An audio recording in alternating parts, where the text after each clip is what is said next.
अस्सलाम वालेकुम स्टूडेंट्स। आज जिस टॉपिक पे हम बात करेंगे वो हम करेंगे उर्दू कौमी राब्ते की ज़बान।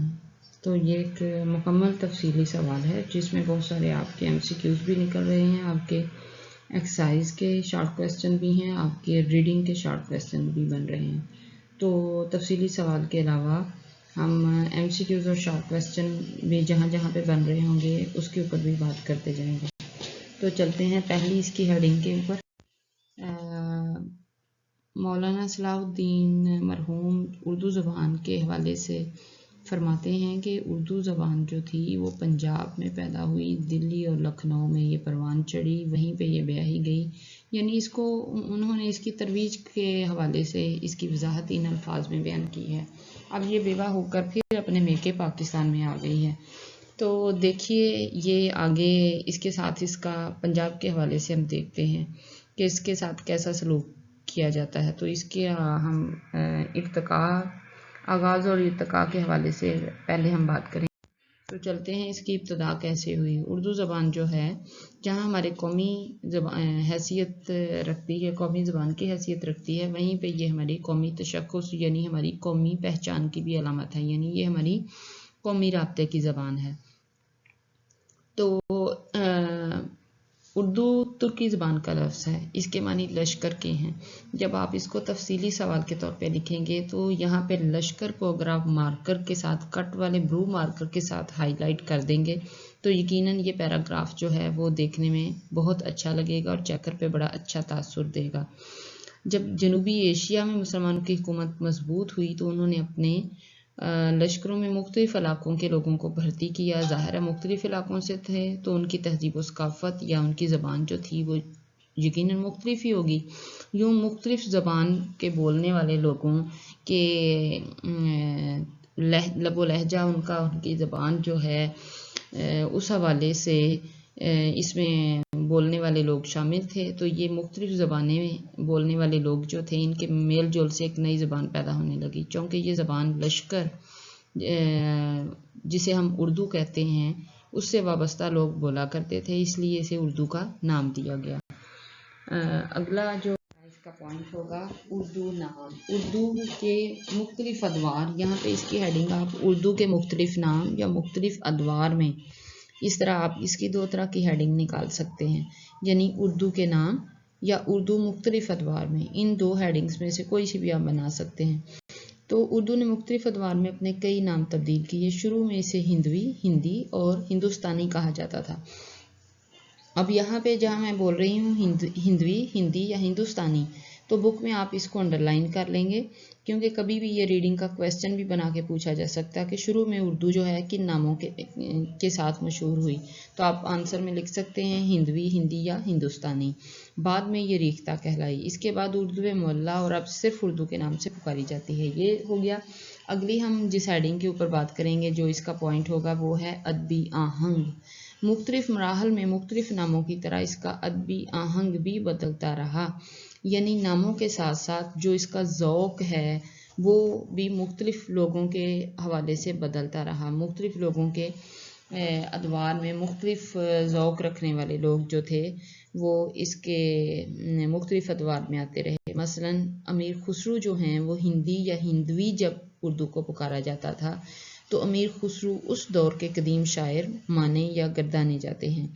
उससे पहले हमने पढ़ा बाद में ये रीख्ता कहलाई। तो अब हमने ये देखना है कि इसके अदबी आहंग जो हैं, यानी रीख्ता के दौर में कौन से शायर थे, किस ज़ौक़ के शायर थे। तो रीख्ता के दौर में मसफ़ी वगैरह जो थे ये उस दौर में पाए जाते थे और उर्दू मोहल्ला के दौर में मिर्ज़ा गालिब और ज़ौक़ वगैरह थे। अब इन लाइनों को भी आप अंडरलाइन करेंगे। मसफ़ी जो था वो किस दौर में थे, उर्दू मोहल्ला जो थे, उर्दू मोहल्ला जब कहलाई उर्दू ज़ुबान तो उस दौर में कौन कौन से शायर हजरात थे। तो ये रीडिंग के सवाल बन सकते। आगे है उर्दू की मकबूलियत, यानी उर्दू जो है वो उसकी मकबूलियत में किस दौर में इजाफ़ा हुआ। तो शाहजहाँ जो हैं, बादशाह शाहजहाँ के दौर में 1647 का दौर, उर्दू की मकबूलियत, और यहाँ पे हमने हाईलाइट किया हुआ 1647 को। तो आप भी मार्कर के साथ, डार्क ब्लू कट वाले मार्कर के साथ यहाँ पे इसको हाईलाइट कर सकते हैं। आगे जहाँ पे हमने फिर से हाईलाइट किया शाहजहाँ, शाहजहां का दौर।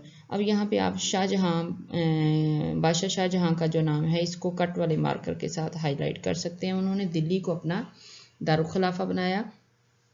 तो लश्करी ज़बान बोलने वाले जो थे और दिल्ली की ज़बान बोलने वाले, ये दोनों ज़बानों से ताल्लुक़ रखने वाले लोग एक ही बाज़ार में रहते थे। यूँ बादशाह ने उर्दू मोहल्ला के नाम से इसको पुकारना शुरू कर दिया। लिहाजा वहाँ बोली जाने वाली ज़बान को इसी निस्बत से यानी उर्दू मोहल्ला या ज़बान देलवी कहा जाने लगा।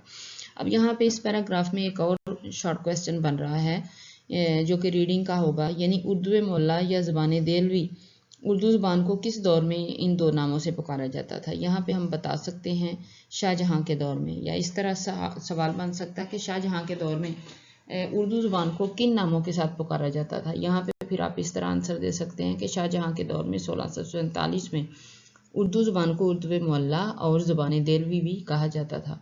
यानी दोनों तरह की स्टेटमेंट में आंसर यही होगा। आगे पॉइंट जो है उस पर हम बात करेंगे। और जब ये दक्कन और गुजरात पहुंची तो इसे दक्कनी और गुजराती भी कहा गया। तो यूँ जिस तरह हमने मेन पॉइंट को पैराग्राफ के अंदर हाईलाइट किया हुआ है, इस तरह आप भी मार्कर के साथ इसको पैराग्राफ के अंदर मुख्तलिफ पॉइंट जो हैं जिनके मुख्तलिफ नकात के ऊपर हम बात कर रहे हैं उनको आप हाईलाइट करें, तो इससे पैराग्राफ की डिटेल और ज़्यादा पढ़ने के साथ साथ दिखने में बहुत अच्छी लगेगी। तो इस तरह इसकी मकबूलियत को देखकर जो उस दौर के अमरा हजरात थे उन्होंने इसकी तरक्की के लिए खसूसी कोशिशें की। इस तरह ये बोलचाल की सतह से बुलंद होकर अदबी दर्जे तक पहुंचना शुरू हो गई, यानी अदबी मैदान में भी उर्दू ज़बान को इस्तेमाल किया जाने लगा। उर्दू गज़ल और मरसिया गोई। उर्दू गज़ल का पहला दीवान जो है वो सुल्तान मोहम्मद कुली कुतुब शाह जो हैं उन्होंने लिखा, जो कि ग्वालकंडा के हुक्मरान थे। उन्होंने इसको मरतब दिया पहली मरतबा। और दक्कन ही के, अच्छा यहाँ पे मैं थोड़ा सा बताती चलूँ आपको कि कुतुब शाही ख़ानदान के ये बादशाह गुज़रे हैं और इनका जो ख़ताब था वो शायर बादशाह के हवाले से भी इनको माना जाता है। ये शायर बादशाह के नाम से भी मशहूर हुए, चूँकि ये कुतुब शाही ख़ानदान के बादशाह गुज़रे और शायरी से इनको ज़ौक़ था, लिहाजा उस हवाले से ये शायर बादशाह के नाम से भी मशहूर किया गया। और ग्वालकंडा के ये सरबराह थे, हुक्मरान थे। तो दक्कन ही के आगे हम चलते हैं। दक्कन ही के वली दक्कनी का शुमार उर्दू के इब्तदाई शोरा में होता है। यहाँ पे फिर से आपका रीडिंग का क्वेश्चन बनेगा कि उर्दू के इब्तदाई शोरा में किस शायर का नाम जाना जाता है। तो वली दक्कनी आप इसका आंसर दे सकते हैं। जिन दक्कनी शोरा ने, यहाँ पे फिर से आपका क्वेश्चन बनेगा, जिन दक्कनी शोरा ने उर्दू अदब का दामन वसी तर किया, यानी इस उर्दू अदब के ऊपर काम करके इसकी मकबूलियत में, इसकी अहमियत में और ज़्यादा इजाफा किया, तो वो कौन से शायर हजरात थे। मिर्ज़ा मोहम्मद रफ़ी सौदा, मीर तकी मीर और ख्वाजा मीर तर्ड शामिल हैं। आगे फिर हम चलेंगे। दिल्ली और दक्कन के अलावा उर्दू की मकबूलियत रियासत ऊद और लखनऊ में भी होने लगी। यूँ इस सरजमीन में, यहाँ पे अब हम मरसिया गोई के हवाले से बात करेंगे। ऊपर उर्दू गज़ल और मरसिया गोई की हेडिंग तो हमने दे दी हुई है, लेकिन नीचे पैराग्राफ में यहाँ पे जब मरसिया गोई आएगा तो इसको भी आप मार्कर के साथ हाईलाइट कर लें। तो मरसिया गोई के फ़न का भी फ़रोग़ हुआ और यूँ हम मरसिया गोई में अनीस व दुबैर, अब यहाँ पे इन दोनों नामों को भी आप हाईलाइट अगर करेंगे तो बहुत बेहतर होगा। अनीस व दुबैर जो हैं, इन जैसे बुलंद पाया शायर हजरात जो हैं उन्होंने उर्दू को इज़्ज़त बख्शी। तो यहाँ पे हमारा उर्दू ज़बान के हवाले से पार्ट 1 जो है वो कंप्लीट हुआ। उर्दू ज़बान के हवाले से पार्ट 2 में बात करेंगे।